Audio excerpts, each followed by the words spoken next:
Good morning. My name is Liam Sosinski, and I'm the Senior Product Marketing Manager here at Microsoft.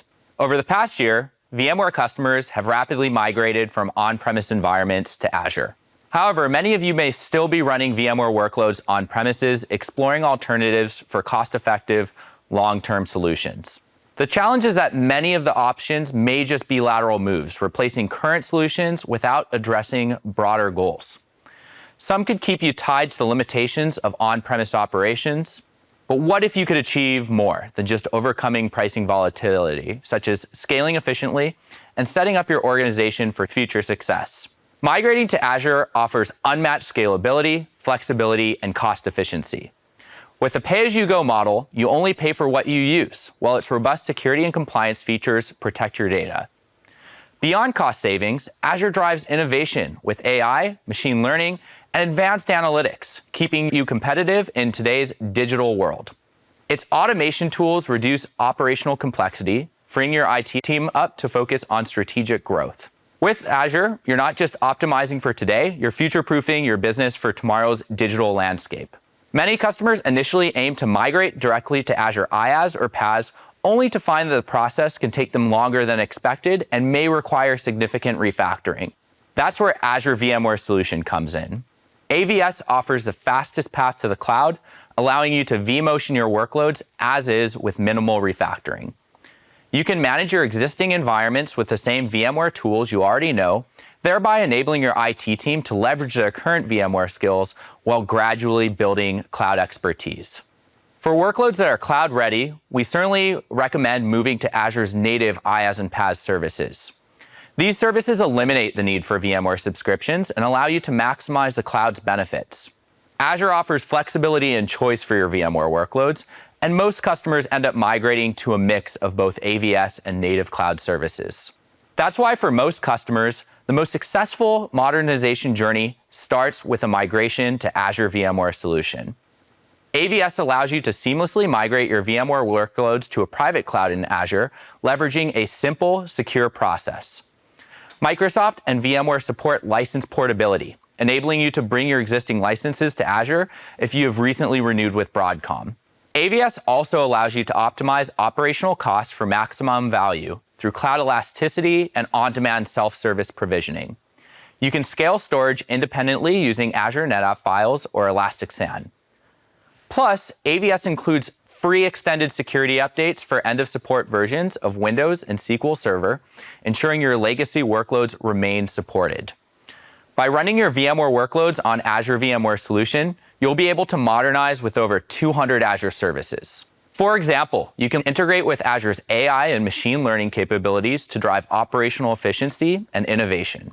If you have goals to continue your modernization journey, from AVS you can refactor applications to native Azure IaaS and PaaS. I'll cover some of these options in depth later in the session. Azure VMware Solution is such a compelling choice because it's built on the principle of symmetry, seamlessly replicating your on-premises VMware environment within Azure. AVS not only modernizes your infrastructure, but also accelerates your cloud journey by providing access to VMware tools such as ESXi, vSphere, and vCenter for centralized management. Additionally, AVS includes vSAN, HCX, and NSX Manager with the flexibility to enhance your environment with other VMware services depending on your needs. Azure VMware Solution also enables your team to focus on what matters most.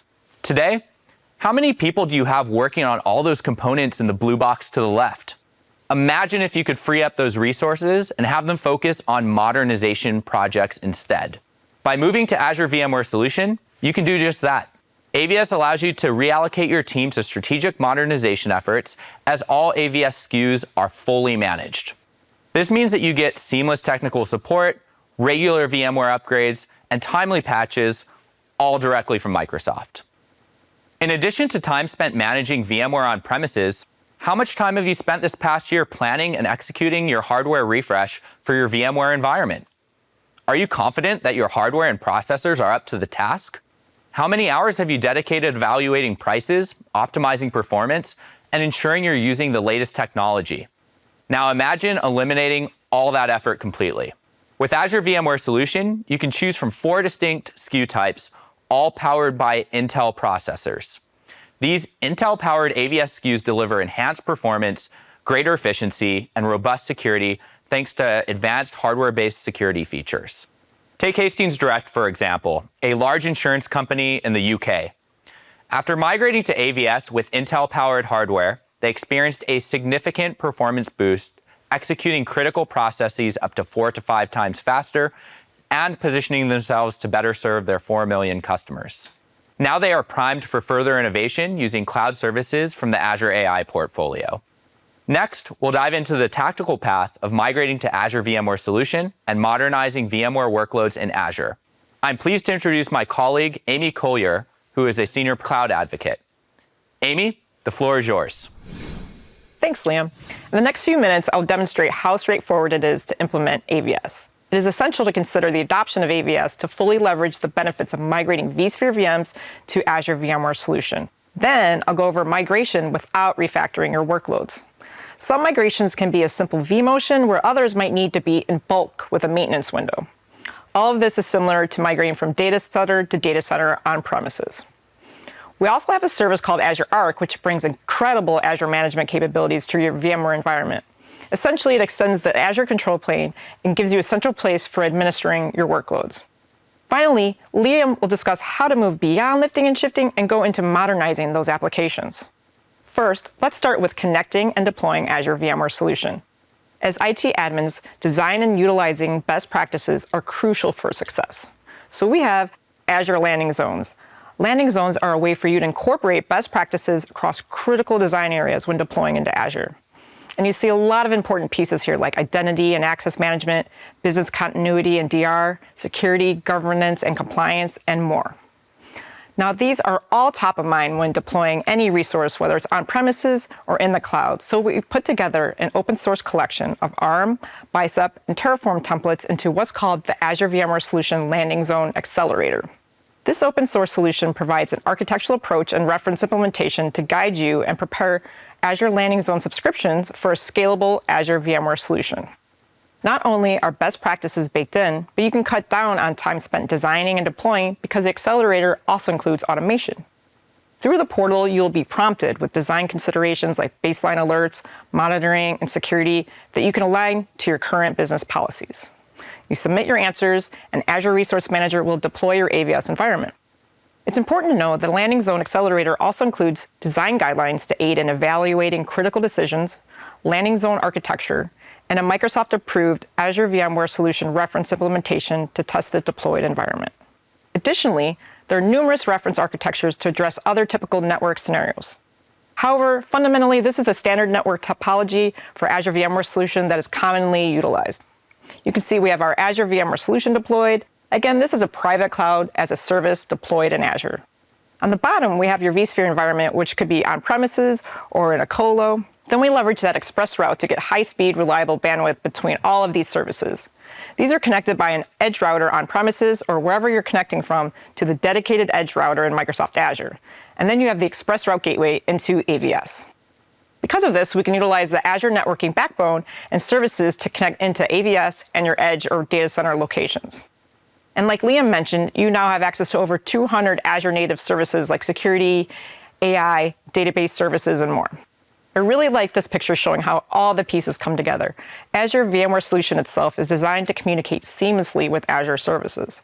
This is achieved through subnet delegation and integration, which allows communications with Azure service instances through private IP addresses, which is great because this means no traffic traverses the internet, ensuring secure and efficient communication for your data. Another key feature of this solution is private endpoint. It allows communication with Azure service instances through a private link, which is essentially a reverse tunnel, further enhancing security and efficiency of communication.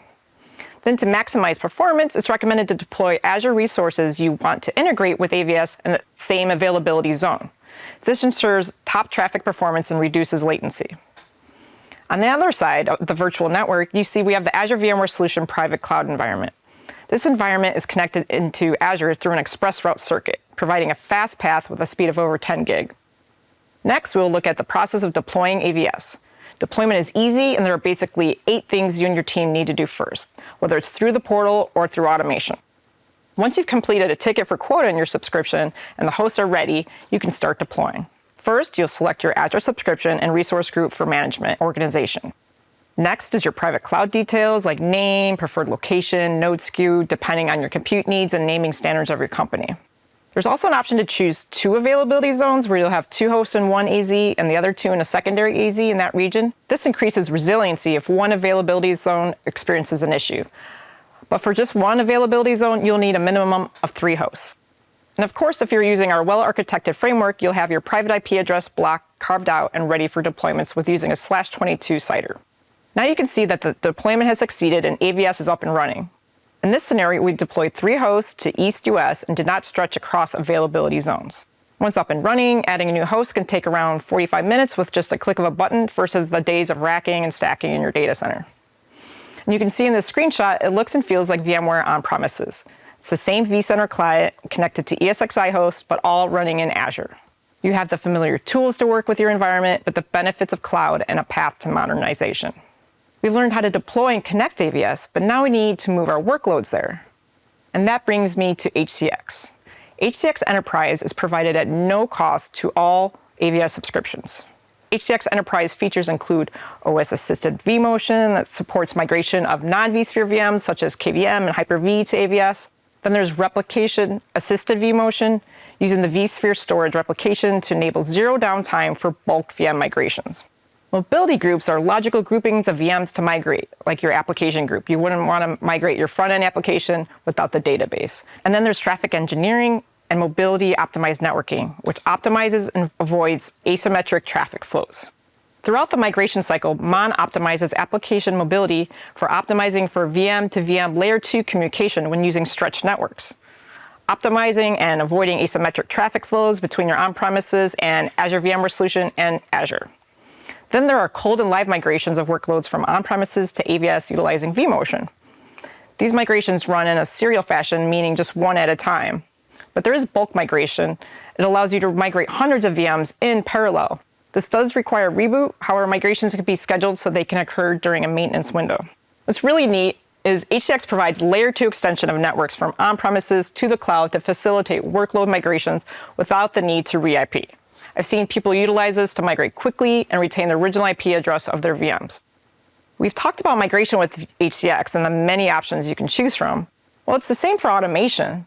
There are a lot of automation tools to use for deployment, and you need to think about which tool is suitable for your use case.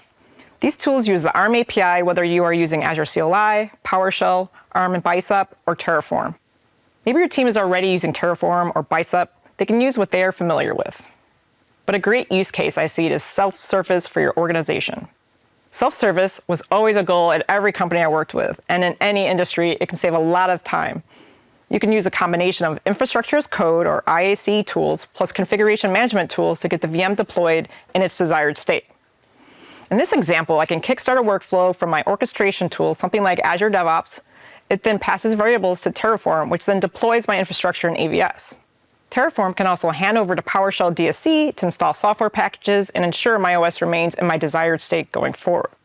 In this next example, I want to go a little bit further. As admins, we're not always deploying one VM. Let's say I want to deploy a 3-tier application, which mixes Azure services, VMs running in AVS, and Azure database services. Here, the user goes to a self-service portal. They fill out the form. It talks to the API for my orchestrator. That then orchestrates deployment using Terraform to deploy Azure App Service, VMware VMs in AVS, and then still uses PowerShell DSC to configure the operating systems. Then I can have Terraform continue to install database services provided by Azure SQL.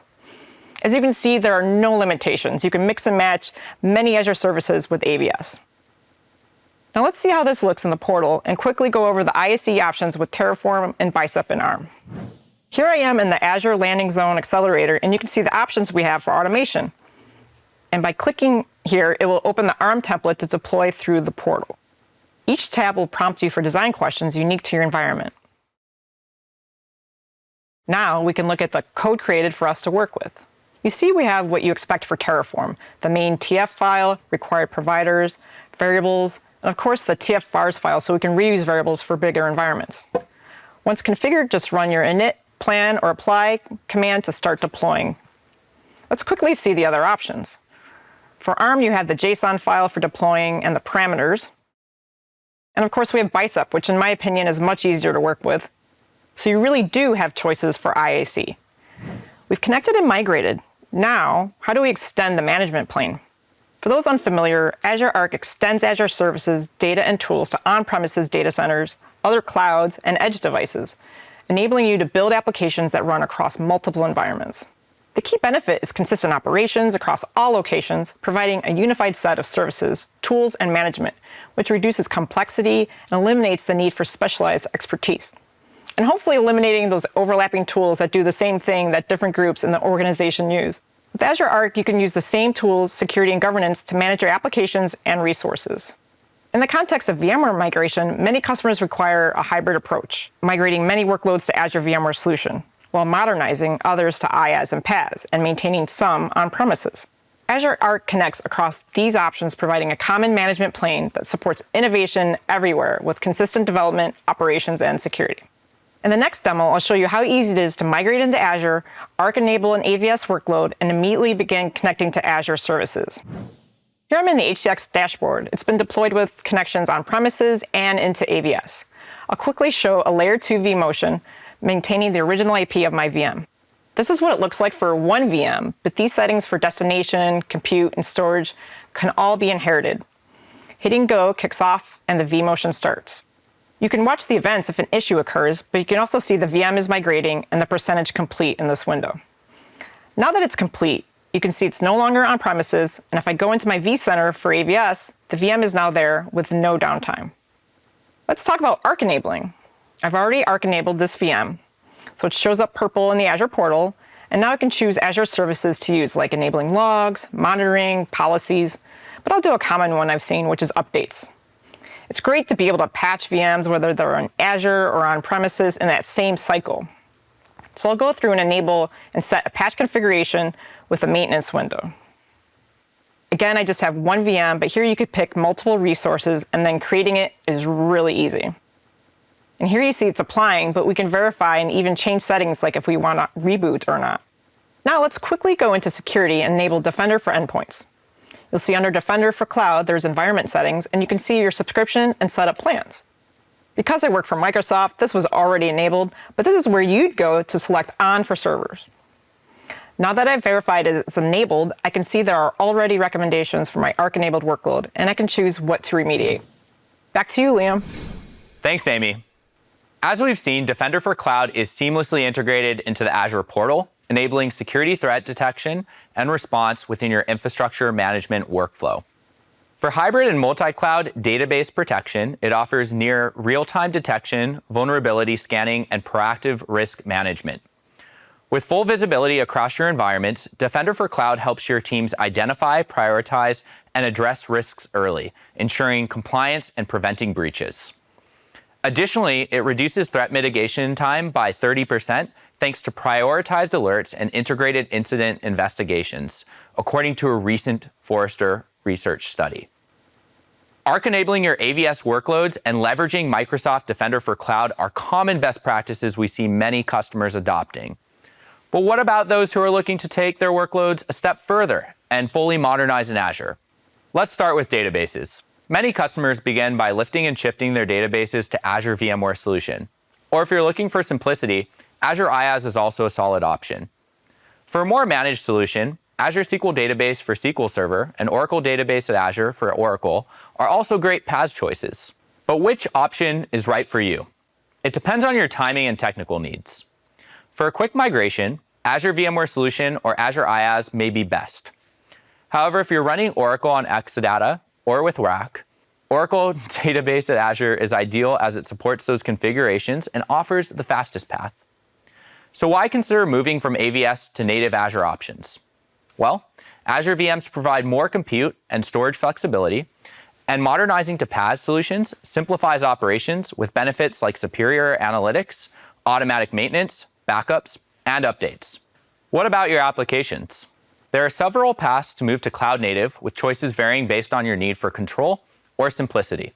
For simplicity, you can easily re-platform Docker containerized apps, .NET web apps, Java apps, and more to fully manage PaaS solutions like Azure App Service or Azure Container Apps with minimal or no code changes. For greater performance optimization, consider refactoring these apps to be fully cloud native using managed Kubernetes services like Azure Kubernetes Service and adopting API-centric architectures with Azure API management. The ecosystem of services available in Azure will support your organization no matter how your needs evolve over time. Keep in mind that as part of the VMware Rapid Migration Plan, reserved instances for Azure VMware Solution can be exchanged anytime for other Azure reserved instances. There's also up to a one-time $120,000 incentive to modernize with Azure available for 1, 3, or 5-year reserved instances on new migrations. And if today's demos didn't cover everything, we've got you covered with an interactive click-through demo that walks you through the modernization of an application, including SQL running on Azure VMware Solution. I'd also like to mention our Microsoft Learn Plan, which offers a structured way to build essential skills with clear learning outcomes and milestone tracking. And for a limited time, you can participate in the Migrate Windows Server Workloads and VMware Solutions to be AI-ready plan. It covers migrating Windows Server to Azure, deploying Azure VMware Solution using Azure Arc for hybrid environments, and mastering monitoring backup and identity management for Azure admins. Complete the 30-day challenge by March 31st and climb the leaderboard to earn a badge. We're here to support your VMware journey and help you future-proof your workloads on Azure. Thank you for tuning in.